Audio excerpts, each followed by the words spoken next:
Қайырлы кеш алтындар. Қал жадаларың қалай? Аман есенсіңдер ме? Сендермен бүгін бірге Ілімқаз білім беру орталығының әдебиет пәнінің мұғалімі Нұрмұхамед ағай. Бүгінгі эфирде біз әдебиет пәнінен 2024 жылғы нағыз ұбт сұрақтарын талдайтын боламыз. Яғни мен 2024 жыл нағыз ұбтта келген ұбт сұрақтарын жауаптарымен бірге бүгінгі эфирде көрсететін боламын.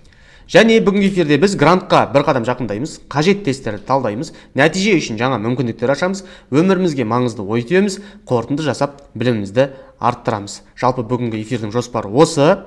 Мен жылдам 25 минуттың ішінде 20 сұрақты талдап шығатын боламыз. Бәрің мұқият тыңдап жазып алып отырыңдар. Ал ендеше бастаймыз. Текст.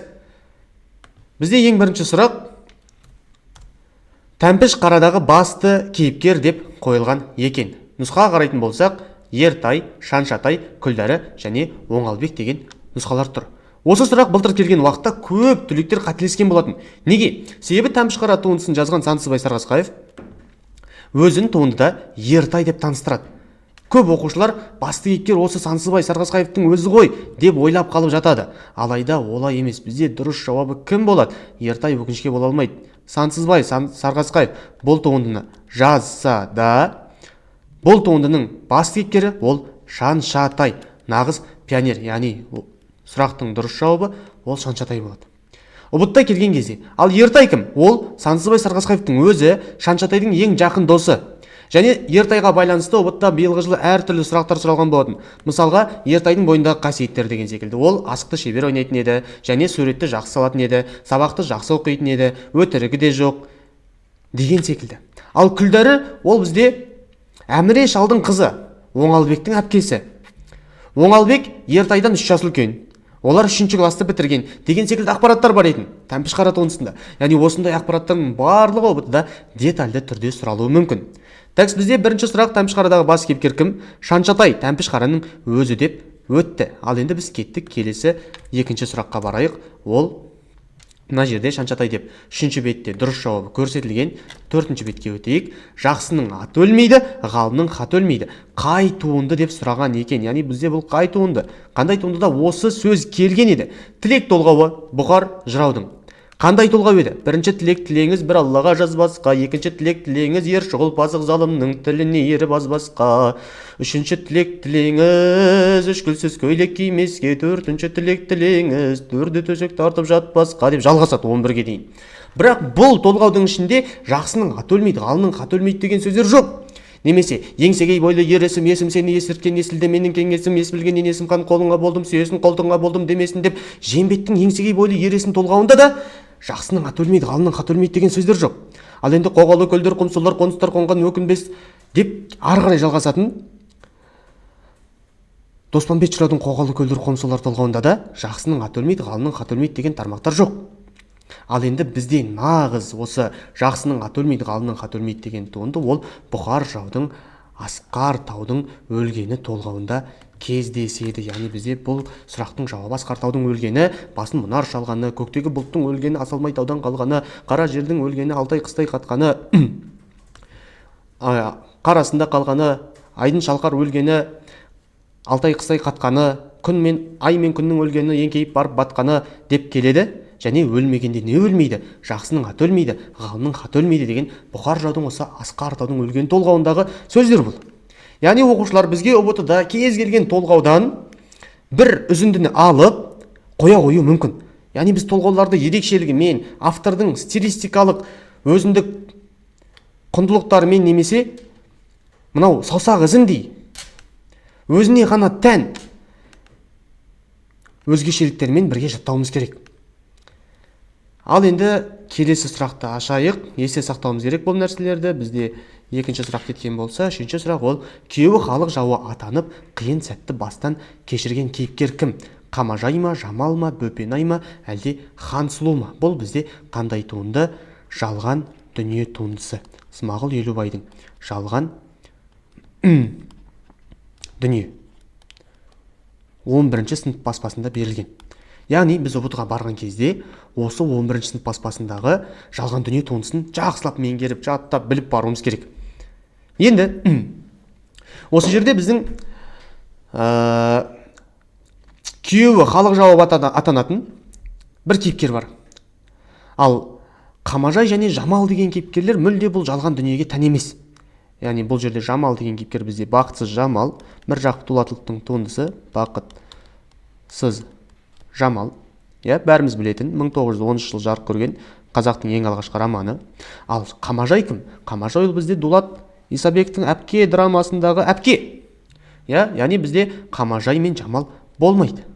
Ал Бөпенай мен Хансұлу осы жалған дүниенің кейіпкерлері.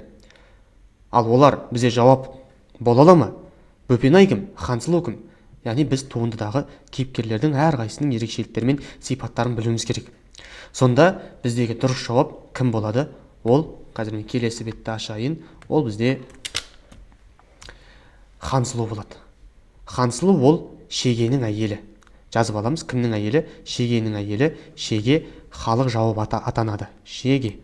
Және 2024 жылы Ағзұбытта келген тағы бір сұрақ бар. Шеге қай жылы ұсталды? Үшінші рет халық жауы атанып 1944 жылы дегенде ұбытта сұрақ болған. Яғни халық жауы атанып 1944 жылы ұсталған кейіпкер ол осы Шеге, ал оның әйелі мінекей бізде дұрыс жауап болып тұрған Хансұлу. Оқушылар бізге осындай ақпараттарды ұбытқа біріп бару керек екен. Келесі. Қобыландыны батырлыққа үйреткен кім? Бізде Баяндыр, Көбікті, Естеміз, Қараман деген үзінділер, нұсқалар бар екен. Ал енді бұларды кезек-кезек талап шығайық. Қараман кім? Ол Қобыландының серігі, досы. Бірақ жақсы серік емес, Қараман серік, досы деп алдық. Ал енді Баяндыр кім? Бұл Баяндыр деп те айтылады, Баяндүр деп те айтылады. Ол бізде Бамсы Байрақ жырындағы оғыздардың ханы. Көбікті кім? Көбікті бізде Қобыландының дұшпаны. Ал Қобыландыны батырлыққа үйреткен адам ол кім болады екен? Бізде дұрыс жауабы Естеміз. Яғни оқушылар дұрыс жауабы бізде Естеміз деген Тоқтарбайдың 90 құлының басшысы болады. Қобыланды өзі ер жеткен кезде несін алады? Еншісін алып әкесіне осы Естеміздің қолына барып, Естемізден батырлықты үйренетін еді. Аңшылықты, жылқыға мінуді, қару ұстауды, барлық дүниелерді осы Естемізден үйренеді. Есімізде болсын, ол бізде ұбытта келген былтырғы жылы Нағыз ұбытта Қобыланды батыр жырын біз Ілімқаз білім беру орталығында өткенбіз. Жалпы осыған дейінгі сұрақтардың барлығын мен Ілімқаздың әрбір сабағында түсіндірем. Яғни біз әдебиетті Ілімқазда осылай кітап арқылы мына сұрақтың да, оның алдындағы сұрақтың да, оның алдындағы сұрақтың да, оның алдындағы сұрақтың да жауаптарын түгел эфирлерде айтып өткенмін. Оны біздің Ілімқаздың оқушылары біледі. Ілімқаздың оқушылары көріп отырған болсақ, комментке жазып өтейік. Біз осы нәрселерді видео сабақтарда өткен едік, ағай айтқан еді, жаттаған едік деген комментарийлер болса, мен бір жағынан қуанып қаламын. Ал жақсы, кеттік, ары қарай жалғастырайық. Бізде келесі сұрақ қандай? Нар идірген күйін шығарушы кім? Бізде нұсқалар Естемес, Махамбет, Оразымбет, Қорқыт дейді. Жақсы, әдеттегідей төменнен бастап талдап шығайық. Қорқыт бізде кім? Қорқыт ол жаңағы біз айтқан Бамсы Байрақ жырында кездесетін қазақтың бұрыннан келе жатқан кейіпкері. Қорқыт аңыз әпсемелерде кездесетін Бамсы Байрақта. Бірақ ол нар идірген күйін шығарушы ма еді? Жоқ. Бамсы Байрақ туындысында Қорқыттың нар идірген деген күйі жайлы не жоқ? Ақпарат жоқ. Тәксіне жерді нар идірген деп жөндеп жүрейік. Ал енді Оразымбет деген кім? Оразымбет осы күй аңызы деген туындыдағы жас жігіт. Оразымбет кім? Бұл күй аңызы деп алайық.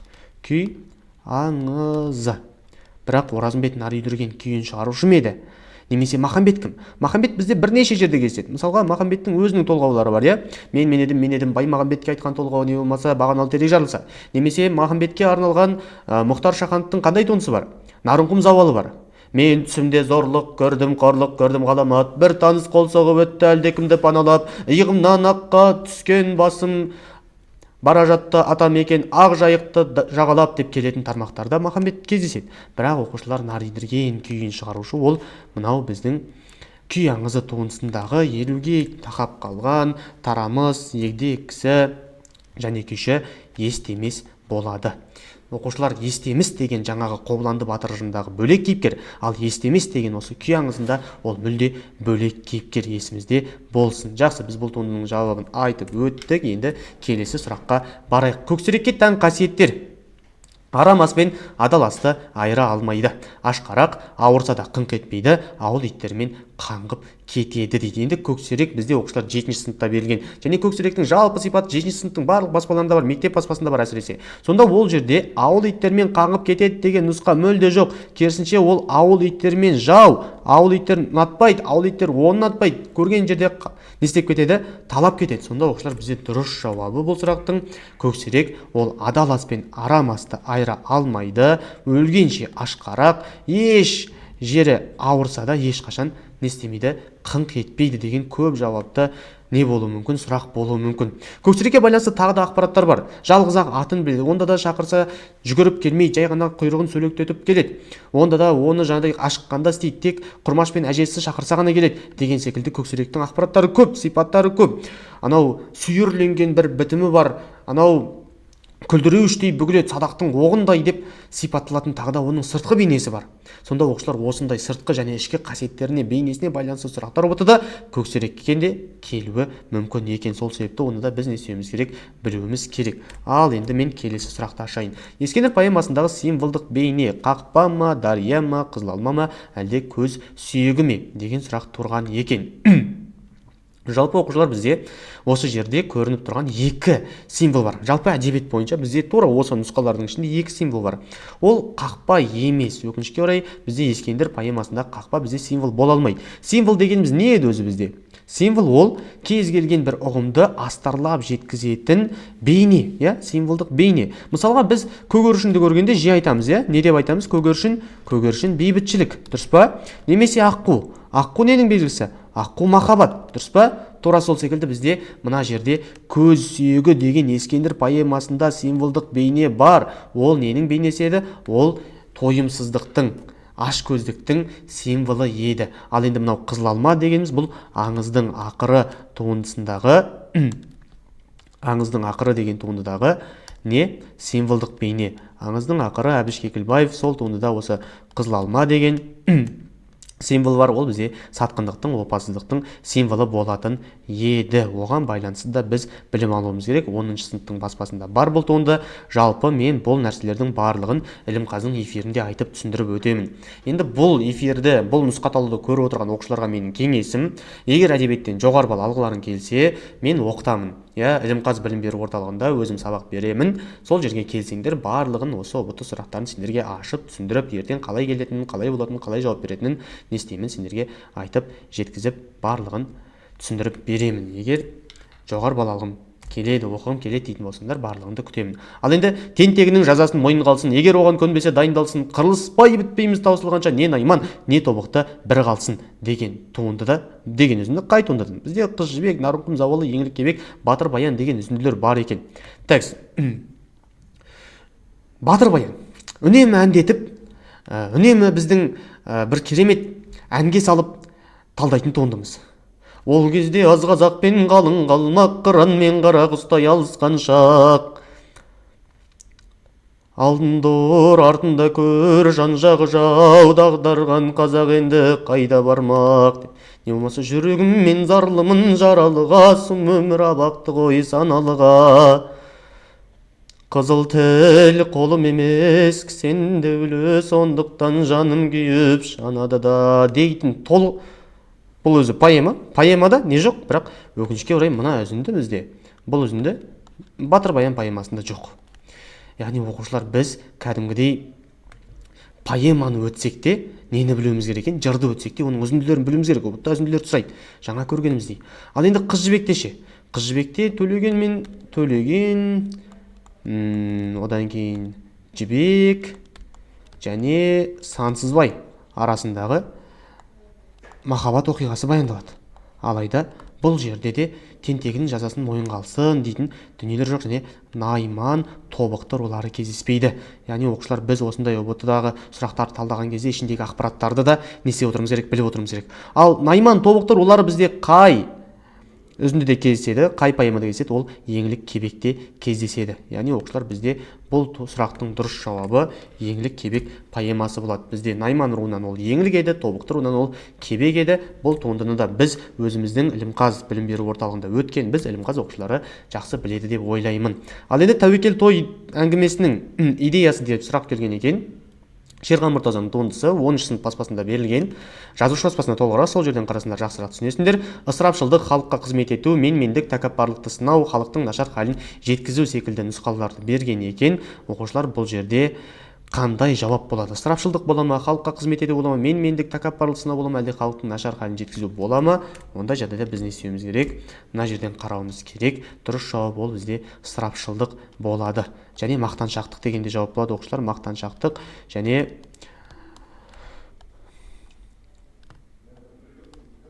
ессіз тәуекел ету.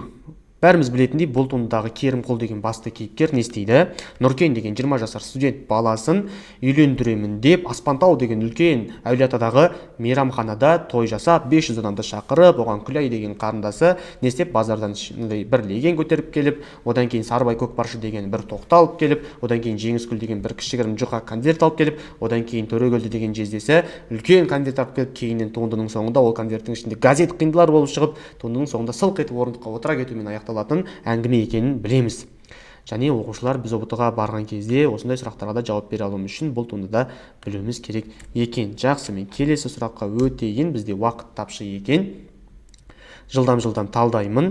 Анасын сағынған бала әңгімесіндегі дүкен атауы және балмұздақ бағасы деген былтырғы жылы сұрақ болған еді. Аспантау деп отырғанымыз оқушылар бізде жаңа ғана айтқан Тәуекел той туындысындағы мейрамхана. Жасылкент дегенімізде бізде тура сол Тәуекел той туындысындағы Жеңіскүл дейтін кейіпкердің келетін жері. Жасылкенттің Сәдірдің дүкені дегенше, бұл Сәдір деген мүлде анау Ұлпан романындағы найзагер, Сәдір найзагер. Сәдірдің дүкені деген жоқ, Жасылкент дүкені деген жоқ, Аспантау дүкені деген жоқ мүлде. Ал бізде Шағала деген дүкен бар, және ол бізде осы анасын сағынған бала туындысындағы дүкен атауы, және бізде балмұздақ бағасы 320 теңге болды. Оқушылар, бұл жердегі сұрақтың барлығы 24 жыл нағыз ұбт-та келген. Сол себепті барынша мұқият қарағанымыз жөн. Ал енді Нарынқұм зауалындағы трагедия деген келесі сұрақ келіп тұр екен. Ол бізде Махамбеттің қазасы, Кенесары қазасы, Исатайдың қазасы, Есенгелді мен Саржан қазасы деген нұсқалар бар. Мен жаңа ғана бір ауыз айтып өттім, Шерхан Мұртазаның Нарынқұм зауалында кім кездеседі деген едім? Махамбет кездеседі деген едім. Яғни оқушылар, бәрімізге қиналмайтын сұрақ ол осы Нарынқұм зауалындағы Махамбеттің қазасы трагедия болып келетіндігі. Ал Кенесарының қазасы бізде қай туындыда кездеседі? Ол бізде Қаһар туындысында және Кенесары Наурызбай жырында кездеседі. Кенесары Наурызбай жырында. Исатай қазасы бізде кездеспейді. Есенгелді мен Саржан қазасында осы Қаһар туындысында кездеседі. Ал жақсы, мен кеттік, ары қарай жалғастырайын. 24-ші бетке өттік. Қожаның әкесіне қарыздар кім? Қаратай ма, Әубәкір ма, Оспанов па, әлде Сайбек қарт па? Оқушылар, бізде бірден минус жасап кетейік. Қаратай болмайды, Әубәкір болмайды. Бұл бізде мүлдем басқа туындылар. Ал Оспанов болмайды. Бұл бізде зоология пәнінің мұғалімі. Дұрыс жауап бізде Сайбек қарт болады. Біз 25-ші бетке өтетін болсақ, осы жерде қарамен дұрыс жауап көрсетілген. Сайбек қарт деген бізде мектеп күзетшісі бар. Осы қожаның әкесі Қадырдың жылқысын алып колхозға мініп барады. Сол жақта жылқы сазға батып, Сайбек қарт оны құтқара алмай, жылқы өліп кетеді. Жалпы оқиғасы осындай. Қожаның туындысы бізде 5-ші сыныпта берілген, сол жерде ақпараттар бар. Жалған дүние романдағы 31-ші жылдар зұлматы жайлы жазған кім? Ол бізде Едіге деген дұрыс жауап болады. Хансұлуды біз жаңа айттық. Халық жауының әйелі атанған кейіпкер ол жердегі. Түгелхан осы Хансұлудың баласы, 50 жасар, арақ ішіп, ішкіш болып, әйелімен ажырасып, одан кейін өзінің жұмысынан айырылған. Ал Маусымжан бізде осы Едігенің әйелі. Едіге кейіннен жағдай кедей болған жағдайда Маусымжан оны өте бір сынайтын кездері туындыда жолығатын еді. Жарайды, одан біз өттік. Бұл туындылардың барлығын толық талдау үшін бізге ұзақ сағаттар керек. Сол үшін мен қазір тек сұрақтардың жауаптарын жылдам көрсетіп кетемін, жарай ма? Енді Тағдыр романында аты аталған тарихи тұлғалар Әріп Тәңірбергенов, Абай Құнанбаев, Арыстан баб және Әсет ақын деген нұсқалар бар екен. Бұл жерде дұрыс жауабы 3 жауапты болуы керек. Ол Әріп Тәңірбергенов, Абай Құнанбаев және Әсет ақын. Яғни оқушылар, бізде Тағдыр романы 10-шы сыныпта берілген. Қабдеш Жұмаділовтің туындысы 10-шы сынып. Ол жерде әріп Тәңірбергенов, ол бізде Абайдың шәкірті, замандас. Сол жерде Абайдың да есімі айтылады және Әсет ақынның да есімі айтылады. Біз оларды біле жүруіміз керек. Кеттік келесі сұрақ. Кенесары Наурызбай жыры туралы жыр жазған кім? Нысан абыз емес, бұл бізде еңлік кебек туындысының кейіпкері. Жаңа ғана айтқан еңлік кебекте Нысан деген абыз бар. Ол жерде кебекке бал ашатын еді. Шалгез бізге Бейтемірге толғау арнайды. Бейтемір қалай арнайды? Аспанда бұлт құрсайды, күн жауырға ұқсайды, көлдерде қулар шулайды, көкшілден ұлыбан соққы жегенге ұқсайды, көп ішінде бір жалғыз көп мұңайып жылайды, күйбеңдескен көп жаман сөз дегенге ұқсайды, алпасқан арабы торым өзіңсің, жазылы алтын қол кескен алдаспаным өзіңсің, білер де білмес не демес сұлтан ем, сен менің бармай тапқан қағбамсың, тал мойныма қол артсаң, күліктенбек ұнармын, көбеңсеміз торыңның, көк құлыңның бірімін деп келетін толғауды осы Шалгез Бейтемірге арнайтын еді. Не болмаса ақтан берді жау. Не дейді? Балаларыма өсиет қылмаңыздар кепет, бірлігінен айырылма, бірлікте бар қасиет, татулық болар береке, қылмасын жұрт келеке, араз болсаң алты ауыз еліңе кірген әреке деген секілді ақтан бердің жырау толғаулар келеді. Ал енді Нысанбай жырау ше. Нысанбай жырау бізде осы Кенесары Наурызбай жырын жазады екен. Кенесары мен Наурызбайға байланысты жыр жазған ол бізде кім? Нысанбай жырау. Дұрыс жауабы осылай болады. Есімізде сақтайық. 9-шы сыныпта берілген бұл жырау. Және 9-шы сыныпта осы жырдың өзі де бар. Фантастикалық шығармалар деген келесі сұрақ қойылған екен. Бізде дұрыс жауабы Дабыл, Айдағы жасырынбақ және Керқұла атты Кендебай болады. Үшеуі де бізде жоқ. Екеуі болады, А мен Б болады. Есімізден шығармайық. Бізде Керқұла атты Кендебай ертегі болады. Фантастикалық шығармаға жатпайды. Осы Жүніс Сахиевтің Дабыл мен Айдағы жасырынбағы бізде фантастикалық шығармаларға жатады. Так, келесі сұраққа өтейік. Есім хан туралы жазған кім бізде? Бұхар жырау бізде Абылай туралы жазады. Ай Абылай деп келеді. Сен 11 жасыңда Тұрымтайдай ұлы едің, 15 жасқа келгенде арқада Әбілмәмбет төренің түйесін баққан құл едің, жаныс қарады байдың қолында түнде туған ұлы едің деп келеді. Ал енді Қазтуған жырау ол бізде қонысымен қоштасуын айтады. Дұрыс па?